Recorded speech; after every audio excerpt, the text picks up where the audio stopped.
మిథున రాశి. మిథున రాశి వాళ్ళకి దశమ స్థానంలో శని, లగ్నంలో గురుడు ఉంటాడు. అయితే మే 14 వరకు గురుడు ద్వాదశంలో ఉన్నాడు.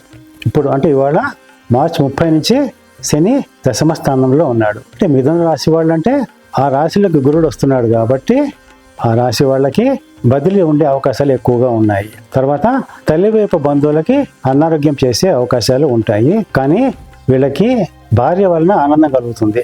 తర్వాత దశమ స్థానంలో శని ఉండడం వలన వీరికి ఏంటంటే ఉద్యోగంలో కొంచెం అశాంతి ఉంటుంది.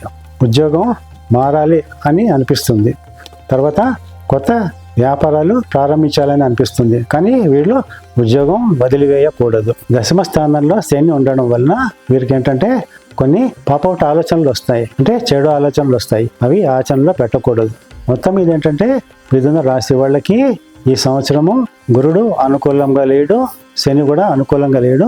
కానీ దుష్ఫలితాలు ఎక్కువగా ఉండవు. అంటే అనుకూల ఫలితాలు ఎక్కువగా ఉండవు, చెడు ఫలితాలు ఎక్కువగా ఉండవు. మీరేంటంటే దశమ స్థానంలో శని ఉండడం వల్ల ప్రతిరోజు హనుమాన్ చాలీసా చదవడం మంచిది.